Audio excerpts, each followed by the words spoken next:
बिस्मिल्लाहिर्रहमानिर्रहीम। अस्सलाम वालेकुम। उम्मीद है आप सब खैरियत से होंगे। आज मैं आपके साथ CS403 डेटाबेस मैनेजमेंट सिस्टम का फाइनल टर्म का करंट पेपर शेयर करूंगी। ये इस मंथ का करंट पेपर है, जिसको देख के आपको आइडिया हो जाएगा कि आपका पेपर किस टाइप का आएगा। मीन्स के कॉन्सेप्चुअल क्वेश्चंस आएंगे या सिंपल क्वेश्चंस डेफिनेशन टाइप के पूछे जाएंगे, और नंबर्स की क्या सेटिंग होगी। देखिए, टोटल 40 MCQs आपको दिए जाएंगे, जिसमें से 33 आपको अटैम्प्ट करने होंगे, 7 की चॉइस दी जाएगी।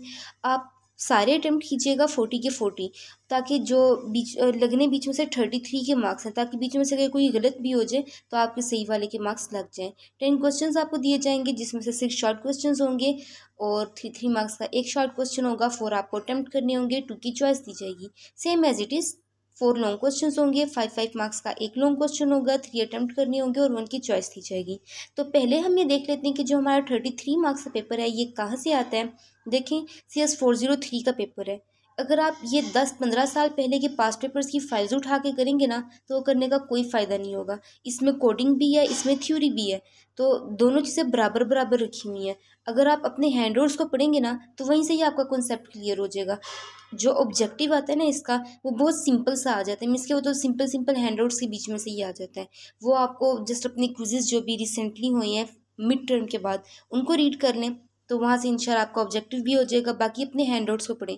बेशक आप पूरा नहीं पढ़ते, आप ये देख लें किस टॉपिक में क्या मेन बात हो रही है, इसके कितनी टाइप्स हैं, कितने एडवांटेजेस हैं, मतलब क्या क्या एडवांटेजेस हैं, मेन पॉइंट्स जहन में रखने। रट्टा लगाने की ज़रूरत नहीं है, बस इसी तरह टॉपिक को कवर कर लें, सारे टॉपिक्स को जो करने हैं। आपके दिल को खुद भी तसल्ली हो जाएगी जब आप अपने हैंडआउट्स को करेंगे कि भाई मेरे पेपर की तैयारी हो गई है, दिल को सुकून होगा। अगर जस्ट पास पेपर्स करेंगे तो आपके वहाँ से सिर्फ MCQs होंगे, और वो जो आपका पेपर बनना है ना, वो आपके हैंडआउट्स में से बनना है, पास पेपर्स में से या किसी भी फाइल के बीच में से नहीं बनना। तो जस्ट मेरी आपको फेयर सजेशन यही है कि काइंडली अपने हैंडआउट्स को पढ़ें, वहाँ से आपकी कंप्लीट प्रिपरेशन हो जाएगी। मीन्स के MCQs भी हो जाएंगे, क्वेश्चन आंसर्स भी हो जाएंगे, शॉर्ट प्लस लॉन्ग। अब शॉर्ट क्वेश्चंस की तरफ आती हैं। देखिए, यहाँ पे एक ट्रिक यूज़ होती है। ज़्यादा डिटेल वाले क्वेश्चंस नहीं पूछे जाते, और थ्योरी वाले ज़्यादा लंबे एक्सप्लेनेशन वाले क्वेश्चन नहीं पूछे जाते, ज़्यादा कोड वाले क्वेश्चन नहीं पूछे जाते। सिंपल से क्वेश्चन पूछे जाते हैं जो 3 मार्क्स के अंदर आ जाएं। सिंपल डेफिनेशन, एग्जाम्पल, टाइप्स, सेंटेक्स वगैरह, कमांड वगैरह, इसके सिंपल क्वेश्चंस पूछे जाते हैं। तो इन पॉइंट्स को अपने माइंड में रखते हुए आपने अपने पेपर की प्रिपरेशन करनी है। क्वेश्चन नंबर 1 है, right 2 ways to enter the values in MS access. Question number 2, types of horizontal partitioning. देखें, अपने असाइनमेंट के क्वेश्चन को देखिएगा, जो कि भी मिड टर्म के बाद सेकंड असाइनमेंट आपकी आई है, उसको देखिएगा, और GDP के क्वेश्चन को देखिएगा। किसी ना देखें, अगर आप अपनी क्विज़ेस को, असाइनमेंट के क्वेश्चन को और ये GDP के क्वेश्चन को कर लेते हैं ना, तो 25% पेपर आपका ये इन एक्टिविटीज़ के बीच में से आता है। तो वैसे याद रखिएगा कि व्यू में हर स्टूडेंट का पेपर दूसरे स्टूडेंट से चेंज होता है, लेकिन कहीं ना कहीं से असाइनमेंट का क्वेश्चन लाजमी हमारे पेपर को टच कर रहा होता है। तो आपने लाजमी असाइनमेंट के क्वेश्चन का कॉन्सेप्ट लेना है।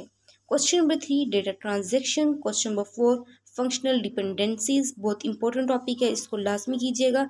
Write the command for view. अब डिफरेंट कमांड्स आ जाती हैं, जितनी भी कमांड्स, इसको एक पेज पे लिख के रख लें, और फिर वो इसके आपके लिए आसानी हो जाएगी। सेंटेक्स तो जाहिर सी बात है, अब ये CS403 का पेपर है, इसके बीच में बहुत ज़्यादा सेंटेक्स हैं, तो अपने सेंटेक्स को लाजमी इसका कॉन्सेप्ट क्लियर कीजिएगा।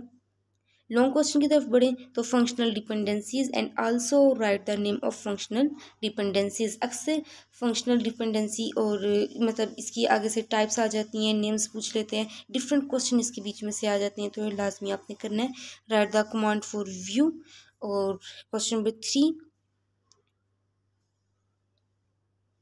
सॉरी यहाँ पे मिस्टेक हो गई है, आपने यहाँ पे लिखना है write the correct red number for the given statement. And last question है, write the SQL command for creating a table. बहुत इंपॉर्टेंट क्वेश्चन है ये। तो ये आपका पेपर था। होप्स हो कि कुछ ना कुछ आपको आइडिया हो गया होगा कि आपका पेपर किस टाइप का आएगा। मेरी तरफ से बेस्ट ऑफ लक। मुझे भी अपनी दुआ में याद रखिएगा। नेक्स्ट वीडियो में मिलते हैं। अल्लाह हाफिज़।